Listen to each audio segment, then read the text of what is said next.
Um, I'll take up the offerings later. Teenagers also going to stay.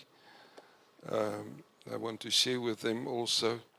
Last week, sorry, I can't hear lekker, but I can see clearly. Last week I spoke to you concerning that the presence only is not good enough. The presence of God is excellent, it's good, but it's not good enough. The reason I said this, I gave you 2 examples last week. I said, remember when Moses went up to the mountain into the presence of God, he went there to meet him. He went in to meet God, and God spoke to him, and he spoke to God.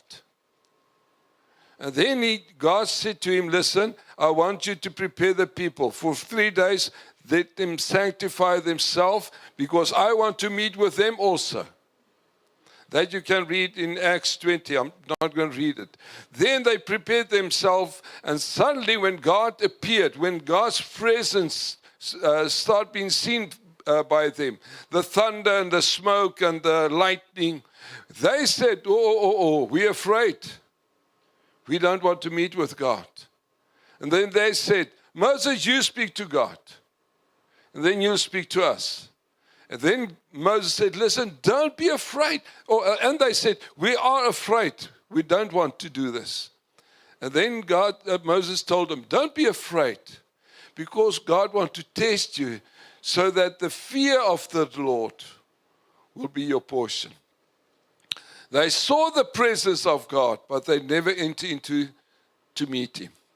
Then I gave you examples of Jesus. Jesus had a lot of followers. There were a lot of people in his presence. But there were some of them that met him. That was his disciples and people that had a need. Lady with the issue of blood. Jesus touching people, setting people free, healing people. They met him. Although the others were only in his presence. And God's challenging us, my brothers and sisters, and that's why the songs that we sang were so amazing. Thank you fully. We want to see him. That means there's more than presence. God wants us to meet with us. God wants to meet us. And the only reason that we can enter into his presence is because of what Jesus Christ did. We serve a holy God. Let's just go to Colossians 1. We're going to read 3 verses there. Colossians 1.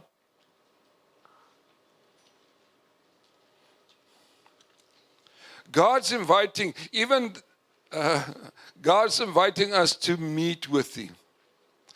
Isaiah read this morning, he said that God's going to come and he's going to dwell with us. God's desire, listen carefully, is to spend time with us forever. That's his desire. God's desire, my brother and sister, is to meet with us personally. He did it with the Jews. In Jesus' time he did it. And guess what? He wants to do it with us also. He wants to meet with you and me. When we return back to earth, God will be with us. Colossians 1, verse, we're going to read perhaps from verse 9. Before we read, God's holy. God is holy, but guess what? Jesus Christ died for us on Calvary. The veil was torn from the above to the bottom. And the same way, Hebrews is talking about, Jesus' flesh was torn for us so that we can enter into the presence of God, a holy God. I want us to read. Let's read Colossians 1, verse 19. For it pleases the Father that in him all the fullness should dwell, and by him to reconcile all things to himself. By him, whether things on earth or things in heaven, having made, this important, having made peace through the blood of his cross. God's not angry anymore. I'm going to say it again. God is not angry. Jesus paid the price so that we will experience peace in God's presence. Having made peace through the blood of the cross. And you, who once alienated and enemies in your minds by wicked works. We were, past tense, we were enemies of God. By enemies in your minds by wicked works. Yet now he has reconciled in the body of his flesh through death. Now, this is very important. Coming. To present you. To present you holy and blameless and above reproach in his sight. Very, very strong words. I'm going to read again. In the body, verse 22, in the body of his flesh through death, to present me. Just say me. Show to yourself. No, you don't believe it. Me. Me. To present me holy and blameless and above reproach in his sight. Let's say his sight. Hallelujah. My brother and sister, that's the only reason why we can enter into God's presence, because of what Christ did. And God the Father says, I see you, because it's in his sight. Am I right? In his sight. He sees us holy, blameless, without reproach. That's perhaps not what you see, but that's what God sees in us. He sees us holy, blameless.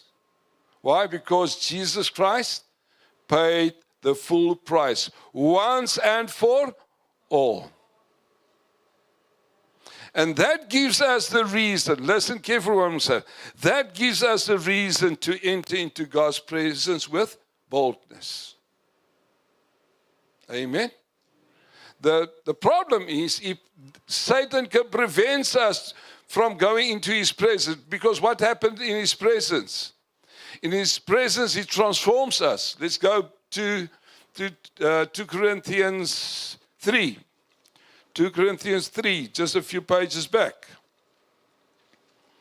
If Satan prevents us from going into God's presence, guess what?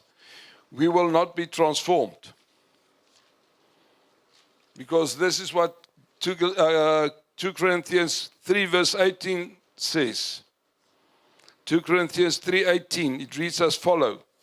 But we, that's us, but we all with unveiled faces beholding as in the mirror the glory of the Lord. I want to see you. We sang it. The glory of the Lord are being transformed into the same image from glory to glory, just as by the Spirit of the Lord.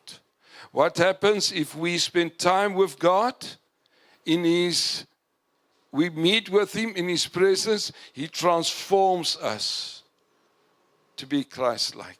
Amen. And if Satan can prevent us from going in to have a meeting with God, guess what? We will not be transformed.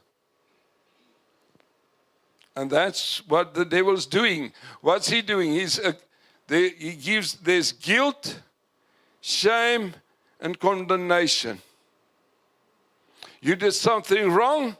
You You were aggressive towards your husband or your wife, and now you want to pray, you feel, I'm feeling condemned. I'm feeling guilty. I'll do it tomorrow.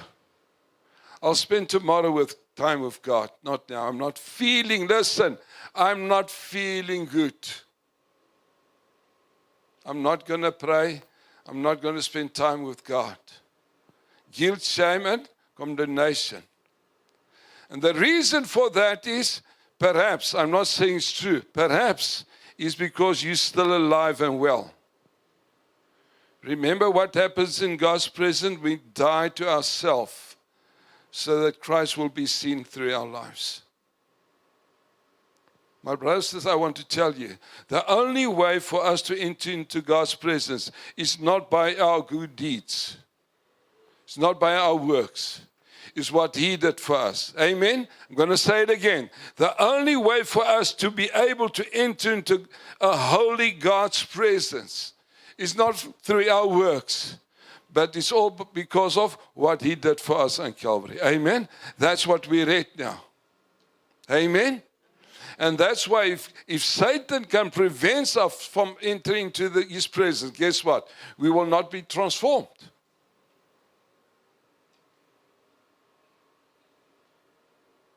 And that's why I want to encourage you, my brother and sister. Let's meet with Him. A very important meeting you need to have daily. I'm not saying in the morning. Some guys are, the ladies are better in the mornings than the men.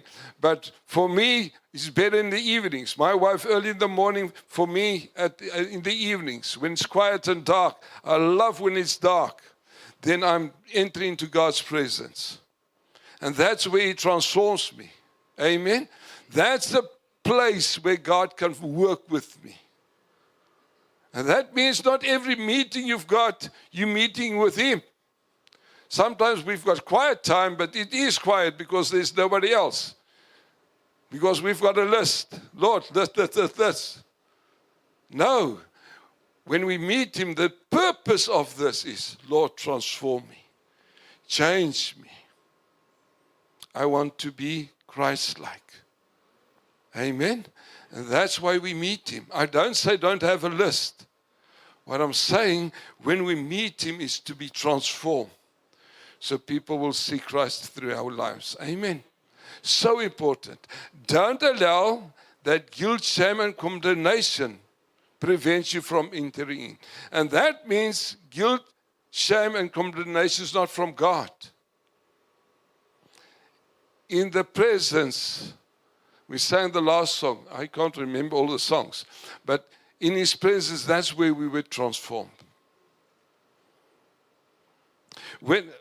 I just want to mention three things. When we say we're meeting with Him, when we meet God, God is love. Are you with me? God's more than love. But one of the outstanding, I don't want to say character, that's who God is. God is love. It's not part of Him. God is love. That means when I spend time with God, guess what? He transforms me so that I will love Him more and I will love my neighbor more. Amen? When we spend time with love, there's no other way for us to start loving people around us. When we spend time with Jesus, His peace that surpasses all understanding will flood your worries. Amen? If we meet with them and we are not transformed, we didn't meet them. Hallelujah. I'm going to say it again. When we've got a meeting with God the Father, God the Son, God the Holy Spirit, and if we get out of that and we're not being transformed, we haven't met them. Because God is love and He will change my heart towards people. He will change my heart towards Himself. When I meet Jesus Christ, the peace that surpasses all understanding will be my portion. Amen? Then at work, my boss is a very angry man, like somebody in church, and very bossy, and crazy, you understand. But guess what? God's peace is now my portion. I will not pray, Lord, take me away, or take him away, or whatever, send fire. No, I said, Lord, help me. Let my life be an example for him to follow Christ. Amen? Sometimes we want to pray God to take us away. No, he put you there so that you will be light and salt. And the only way for you to be light and salt is to spend time with him. As we spend time with him, he transforms us. Right? The Holy Spirit, when we spend time with the Holy Spirit, his fruit will be visible in our lives.